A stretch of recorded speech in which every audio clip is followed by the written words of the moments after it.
네, 여러분 안녕하세요. 공인중개사 이승주TV의 사당동 공인중개사 이승주입니다. 국토교통부에서 굉장히 좋은 자료를 보도를 했어요. 소위 안심 전세 사기 예방 방법 3가지 브리핑이라고 저는 이제 주제를 선정할 수가 있을 것 같은데요. 실제로 국토교통부에서 14일 이후로 보도가 가능하고 14일 이후로 적용이 가능한 이런 자료들을 준비하고 있는 부분들이 공지가 국토교통부에서 올라와서요. 제가 실제로 홈페이지에서 이 내용을 보고 여러분들이 자료를 다운받아서 여러분들과 같이 공유하려고 합니다. 깡통 전세다 아니면 나쁜 임대인들이 많아서 이런 전세 사기를 치는 전세 임대인들도 많고, 아무리 임대차 보호법이 강화가 돼도 나쁜 임대인이라 그래가지고 정말 이 법의 사각지대를 빠져나가고 교묘하게 이용하는 이런 사람들은 정말 이길 방법이 없을 정도로 어떻게 이렇게 법을 이용하나 라고 할 정도로 정말 나쁜 사람들이 많은데요. 그러다 보니까 실제로 손해를 보는 부분들은 이런 전세금을 모두 뜯기는 임차인일 수밖에 없었죠. 좋은 임대인들도 물론 많고요. 정말 많고, 반대로 정말 나쁜 임차인들도 많습니다. 정말 이럴 수 있나라고 할 만큼 나쁜 사람들도 많아요. 우리가 다루려는 이 경우는 국토교통부에서 내세운 이 안건은 나쁜 임대인들, 그리고 깡통 전세로 인해서 전세를 사기치는 임대인들을 배제하고 예방하고자 만든 정책이니까, 이 정책에 기반해서 당연히 선량한 그리고 피해를 보지 않아도 되는 임차인들이 소중한 자산을 잃기 때문에 이 자산을 지켜주기 위해서 만든 보도자료이기 때문에 제가 같이 공유를 하면서 실제 이 자료들을 읽어드리면서 여러분들과 한번 내용을 공유해보고 여러분도 공부가 되시길 하는 바람으로 같이 자료를 공유하겠습니다. 그러면 지금 제가 자료 화면을 띄워서 같이 보시도록 하겠습니다. 네, 여러분 이렇게 국토교통부 사이트에 들어오면은 여기에 이제 검색어를 입력하셔서 전세 사기라고 치셔도 되고요. 그랬을 때 전세 계약 전에 전세 정보 확인하고 보증금 피해 예방하세요 라고 해서 보도자료가 올라왔습니다. 그래서 뉴스 소식의 보도자료 부분에 보시면 있고요. 자, 9월 14일날 등록이 됐네요. 근데 실제로 조회수가 아직은 많지 않아요. 그러니까 그만큼 많은 분들이 아직 모르신다는 얘기겠죠. 국토교통부 사이트를 들어오셔서 보시는 부분이 별로 없다는 얘기입니다. 그래서 이제 자료가 이렇게 3가지가 있는데, 보통 이렇게 공공기관에서 자료를 줄 때는 한글 파일 PDF 같이 주거든요. 엑셀 같은 경우는 이제 경매로 넘어간 통계들, 보증사고 통계들 같이 있어서 전 다운을 받아봤습니다. 자, 그럼 이제 내용을 읽어볼까요?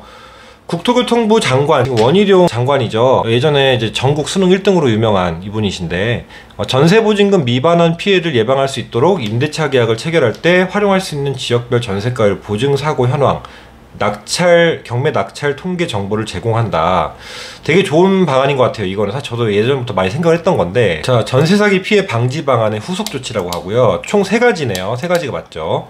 자, 그래서 이제 이렇게 뉴스 기사가 쭉 있으니까 이거 다 읽어드리기가 어려우니까 이건 일단 여러분들이 이 사이트 가셔서 한번 보시면 괜찮을 것 같고, 실제 자료를 한번 보겠습니다. 자, 보도자료가 이제 9월 14일날 이렇게 나왔죠. 오후 4시 이후에 보도 가능하다고 나와 있네요. 자, 전세 계약 전에 전세 정보 확인하고 보증금 피해 예방하세요 이렇게 나와 있죠. 그래서 총 3가지라고 얘기를 하고, 전세가율에 대해서 모르시는 분들 먼저 설명을 드리면은, 매매가 대비 전세가의 비율이다. 자, 예를 들면은 매매가가 10억인데 전세가가 8억이면 전세가율은 80%다 라고 생각하시면 되겠죠. 자, 근데 이 전세가율이 아파트 대비해서 연립 다세대가 실질적으로 훨씬 높아요. 그래서 깡통 전세가 사실은 아파트보다는 연립이나 다세대 이런 빌라 형태, 이런 부분이 매매나 전세 실거래 자료가 부족해서 깡통 전세를 더 찾는 부분도 있고, 얼마 전에 제가 올린 영상에서도 그런 실거래 자료가 부족했기 때문에 깡통 전세로 경매에 넘어갔던 사연이 있었죠. 한참 전에 이야기임에도 이런 내용들이 개선이 안 됐고, 이제는 이런 내용들을 좀 보완하겠다라는 굉장히 좋은 정책이다라고 생각이 듭니다. 실거래가 발생한 지역을 분석하겠다라고 얘기를 하고, 자, 전세가율 상승 추이,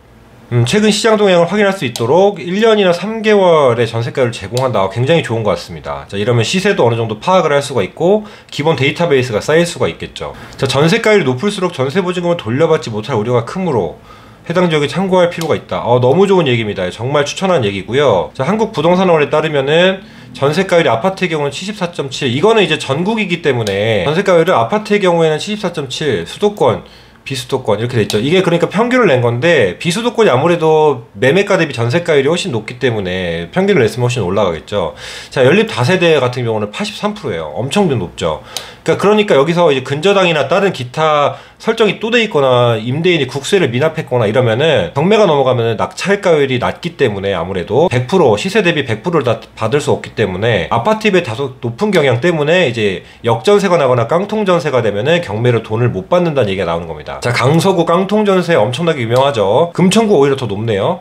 자, 실제로 강동구가 전세가율이 엄청 높아요. 와, 연립 다세대 같은 경우가 지금 강서구가 엄청 높죠. 강동구도 높고요. 전국을 이제 보면은 전세가율이 이렇게 나와 있습니다. 최근 1년에 전세가율이 와, 연립 다세대가 80%가 넘어가죠. 그 굉장히 위험할 수 있어. 다른 권리가 설정이 돼 있다 그러면은 여기는 진짜로 말 그대로 깡통, 그냥 깡통이네요. 그래서 전세보증금 반환보증의 사고 통계도 제공한다. 너무 좋은 것 같아요. 보증보험을 가입을 했어도 어쨌든 보증 사고율이 이 정도로 집계가 됐는데, 결과적으로 주택도시보증공사에서 사고가 나면 돈을 물어줘야 되잖아요. 그리고 이제 경매를 임대인이랑 처리하면서 구상권 청구를 하게 돼 있는데, 근데 여기 이제 허그 같은 경우는 문제가 뭐냐면 7억이 넘어가면은, 7억이 초과하면은 전세보증보험이 안 되죠. 그럼 SGI밖에 안 된단 말이에요. 그래서 SGI가 지금 사고율이 높은데, 이제 비싼 집 같은 경우는 오히려 뜯기는 돈이 훨씬 많아지니까 SGI가 정말 지금 손해가 엄청나다고 말을 들었습니다. 보증사고 현황이 이렇게 집계가 되어 있는데요. 사고 건수가 벌써 511건이나 됐어요. 자, 수도권 같은 경우는 478건이나 됐고, 그래서 사고율이 낮은 편이 아니에요. 그래서 강서구나 인천 미추홀구, 경기 부천시에서 수도권에서 보증사고가 많이 발생했다. 그래서 이게 제일 중요한 키포인트예요. 권리관계나 주변 매매 전세시세, 임대인의 세금 체납 여부를 면밀히 살펴야 된다. 계약 이후에는 임대차 신고, 전입신고, 우선 변제권을 확보하고 전세자금 보증상품에 가입하는 등 각별히 유의할 필요가 있다. 정말 한 줄 한 줄이 너무나도 도움되고 필요한 얘기들이고요. 여러분들이 이 내용만 꼼꼼하게 주의사항으로 메모해 놓으셔도 돈 뜯길 확률이 정말 적어져요. 전 이게 정말 좋은 것 같아요. 법원 경매 정보를 활용하여 경매 건수나 낙찰 건수, 낙찰가율도 제공한다. 이거 진짜 저는 너무 좋다고 생각합니다. 그래서 이 국토부 장관님의 뭐 정치적으로 저는 성향을 떠나서 이분이 지금 하는 이런 세 가지 정책은 정말 좋다고 저는 생각하고 강력하게 추천하는 바입니다. 왜냐면 공인중개사 입장에서도 설명하기에 근거 자료나 데이터베이스가 있고 합법적으로 더 추천을 할 수 있는 그런 근거들이 생기기 때문에, 우리 공인중개사도 똑같이 사고가 나면은 똑같이 책임을 져야 되기 때문에 이런 안전장치들이 생기고 데이터가 생긴다면 이런 것들을 근거로 설명을 하기 때문에 훨씬 용이하겠죠. 자, 보시면 최근 3개월 낙찰가율이 엄청 낮아요. 낙찰가율이 뭐겠어요, 여러분들? 집값이 1억이면은 낙찰이 8,270만 이렇게 된다는 거잖아요. 그러니까 여러분들이 만약에 보증금을 8천에 들어갔어요. 전세가율이 80%인데 뭐 이 정도면은 앞에 근저당이나 선순위 채무가 없었다 그러면 그래도 간신히 받을까 말까인데, 만약에 이런 경우 경매가 넘어갔다 그러면 세금이 있거나 다른 어떤 채무 관계가 있어서 압류가 들어가서 넘어간 건데, 그러면 여러분들 보증금을 일단 여기 이 정도면은 깎이고 들어가요. 다 못 받을 확률이 굉장히 높다는 거죠. 그래서 이런 통계 정보는 부동산 테크, 누리집 이런 데서 내려받을 수 있고 누구나 쉽게 접근이 가능하다. 그래서 9월 말까지 별도 메뉴 신설한다 라고 하니까 여러분들이 부동산 테크 누리집 여기 r테크.or.kr 들어가셔서 내려받으시면 될 것 같고요. 전세 피해가 우려되는 지역은 해당 지자체에 별도로 통보한다. 이 내용도 굉장히 좋죠. 자, 신축 빌라 명의 이전하면서 사기치는 경우 많죠. 그래서 시장 위험 요인이 있는지 점검할 수 있도록 지원한다. 제가 이게 중요 표시를, 강조 표시를 다 안 할래 안 할 수가 없습니다. 공인중개사 및 은행 등을 통해 전세보증금 보호하기 위해 핵심 체크리스트와 홍보물을 배포하는 예방활동 강화 계획한다 라고 되어 있죠. 전세 사기로 의심되는 사례를 분석해 경찰청에 제공하고, 그러니까 다른 기관들이랑 서로 연동을 한다는 거예요. 직접 수사 의뢰, 자, 지속적으로 관리. 정말 너무너무 좋습니다. 네. 이거 되게 획기적인 것 같아요. 자가 진단 안심 전세 앱. 이것도 있는데요. 지금 이제 안전한 부동산을 부탁해라는 이제 개인적으로 만든 어플리케이션이 있더라고요. 거기에 2,900원을 주면은 이제 한 건을 분석하고 조사하긴 하는데, 얼마 전에 방문 상담하신 분도 이걸 알고 계셔서 제가 한번 보니까 뭐 집값을 공시지가 1.5 정도 곱한 값으로 뭐 건물값을 계산하고 이런 정도로 이제 평준화 시킨 부분이 있더라고요. 100% 정확하진 않지만 어쨌든 안전한 부분을 어느 정도 확보할 수 있고 미리 사전에 볼 수 있다 정도로 2,900원이면 그래도 나쁘지 않다라고 생각이 드는데, 이제 나라에서 제도권화를 시키면서 이렇게 나라에서 이런 어플을 만든다면 정말 유익하겠죠. 자가 진단 안심 전세 앱, 이거 통해서도 확인할 수 있게끔 한다. 정말 좋은 방법 같고요. 자, 위험계약을 체결하지 않아야 되는 부분이 중요하니까 제가 서두에 말씀드린 서민들의 전재산이나 다름없는 전세보증금이 보호되도록 전세사기 피해 방지 방안 후속 조치를 차질 없이 이행하겠다라고 밝혔다 합니다. 자, 그래서 이렇게 담당자들이 있고, 여기 낙찰 현황인데 아까 엑셀 자료에 있던 그게 이제 여기에 있어요. 엑셀로 볼 수 있다고 하는 거죠.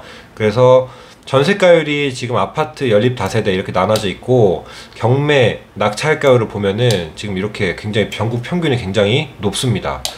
자, 연립이나 다세대는 전세가율이 굉장히 높아요. 그래서 낙찰가율 이렇게 되면은, 자, 이 경우 보면은 지금 낙찰가율 대비 전세가율이 더 높죠. 그러면 이 전세보증금 일단 뜯기고 시작하는 확률이 굉장히 크겠죠. 자, 이런 부분 때문에 주의하셔야 된다는 부분이 많아요, 깡통전세가. 그래서 다른 권리관계 이런 부분들이 있으면 안 되는 거고요. 자, 그리고 여기에는 나와 있지 않은데 다가구 주택 같은 경우를 또 예를 들면은, 자, 선순위 임차보증금을 확인할 수 있는, 열람할 수 있는 거를 제도를 필수화 시킨다는 내용을 제가 본 것 같은데 여기서는 지금 보여지지가 않네요. 자, 그래서 이제 마지막 페이지 볼게요. 자, 핵심 체크리스트인데요. 자, 불법 무허가인가, 그리고 주택 상태가 어떤지에 대해서 볼 수 있는 체크리스트 이렇게 체크하실 수가 있고, 적정 전세가율이 어떤지 이렇게 보실 수가 있고. 자, 이거 되게 중요한데, 이거 중요합니다. 자, 보증금 안전한지는 이제 다가구 주택의 경우에는 특히 더 봐야 됩니다. 그래서 다가구 주택의 경우 선순위 임차 보증금 확인, 이 내용이 있죠. 자, 이거 굉장히 중요합니다. 이거. 자, 이거는 정말 강조를 많이 드리고 싶은데, 보증금을 돌려받지 못할 위험. 자, 지금 이거는 우리가 법적으로나 권리적으로 주장을 하고 확인을 시켜드릴 수가 없어요. 현재는 임대인이 직접 떼오셔야 되는데, 이거를 이제 확인을 할 수 있게끔 제도화를 시켜주면은 임대인이 보이지 않는, 등기부등본에 보이지 않는 이런 세금 체납 부분을 완납증명서라는 제도가 있기 때문에 이걸 떼우시면은 굉장히 좋습니다. 자, 이것 때문에 압류가 걸려서 집이 경매 넘어가는 부분이 굉장히 많거든요. 굉장히 중요하고요. 대리인일 때는 계약자 본인 확인을 잘해야 되고, 자, 위임시 필수 서류는 이렇게 있습니다. 공인중개사가 정상으로 하는지, 떴다방인지 아닌지. 자, 중개업 조회, 제가 옛날에 한번 말씀드린 적이 있는데 중개업 조회가 가능하고요. 자, 주택임대차 표준계약서는, 자, 저희 공인중개사는 대부분 표준계약서 사용하기 때문에 이건 크게 문제가 없고요. 임대차 신고는 지금은 의무 기간이 아니에요. 근데 이제 지금 유예 기간인데, 이제 지금 계약 30일 이내에, 계약 일로부터입니다. 잔금일로부터가 아니라, 입주일로부터가 아니라 계약일로부터 30일 이내라는 거. 관할 주민센터 가시는 게 제일 일반적이고요. 자, 권리관계는 계약 체결 후 권리변동사항 확인, 등기부등본 을구를 필수로 확인해야 된다, 이거 있죠. 전입신고는 뭐 입주하시는 날 그냥 가서 바로 하시면 돼요. 무조건입니다. 자, 반환보증금 가입. 자, 보증기간에 문의해야 되는데, 이 서울이나 수도권에 전세가 7억 초과를 사시는 분들은 SGI밖에 못 가십니다. 자, 알아두셔야 되고, 총 3가지 많이 하는데요. 일반적으로 허그랑 SGI 이 2가지 가장 많이 하신다고 보면 될 것 같아요. 그래서 핵심 체크리스트, 자, 여러분들 반드시 이 핵심 체크리스트를 꼭 뽑으셔서 갖고 계시고, 이 정도만 보셔도 사고는 확률 거의 다 잡을 수 있다고 봅니다. 저는 제 생각에는. 네, 여러분 영상 잘 보셨죠? 자, 이렇게 체크리스트 하나만 가지고도 제가 볼 때는 거의 웬만한 사고 다 잡을 수 있다고 보고요. 그리고 이제 다가구 주택 같은 경우나 혹은 다세대도 마찬가지예요. 아파트도 마찬가지인데, 지금 현재 제도화되어 있지 않은 게 등기부등본만 보고 판단을 하잖아요. 개인적인 채무 내역은 누가 압류를 걸기 전에 등기부등본에 알 수가 없기 때문에, 이제 특히 금액이 큰 거 같은 경우나 큰 집 같은 경우는 이제 세금을 체납하는 경우들이 있어요. 그래서 재산세만 해도 뭐 엄청난 금액이 나오기 때문에, 그래서 이런 분들은 이제 국세 완납증명, 지방세 완납증명을 따로 한번 요청을 드리기가 굉장히 어렵거든요. 임대인들한테 이런 걸 가끔 요청하면 뭐 이런 것까지 떼오라 그래, 이런 걸 누가 해, 뭐 이런 식으로 짜증 부리고 이런 경우 되게 많은데요. 이걸 제도화 시켜 놓으면 어쨌든 어쩔 수 없이 우리가 할 수밖에 없다는 식으로, 임차인의 요청이 아니라 중개사가 개인적으로 오지랖을 부리는 범위가 아니라 법적으로 제도화됐다라고 설명을 하면은 중개사도 얘기할 때 편하고 임차인도 마찬가지로 훨씬 더 안정성을 확보할 수 있고 집에 들어가면서 훨씬 좋겠죠. 그리고 다시 한번 말씀드리면, 허그는 가장 많이 하시는 전세보증보험 기관인데 7억이 넘어가면, 지금 수도권 기준이 7억이에요. 지방은 훨씬 적죠. 수도권 7억이 넘어가면은 무조건 SGI밖에 지금 안 된다고 생각을 하시면 될 것 같고, 이조차도 작년까지는 제가 알기로 5억이었어요. 근데 지금 상향이 된 건데, 어쨌든 그 부분도 추가적으로 좀 알고 계시면 좋을 것 같습니다. 그래서 이 국토교통부 자료 직접 다운을 받으셔도 되고, 사이트 가셔서, 아니면 이렇게 열람하시면서 같이 보시고 공부하셨으면 좋겠습니다. 자, 오늘 내용도 도움 많이 되셨길 바라고요. 다음 영상에서 또 뵙도록 하겠습니다. 감사합니다.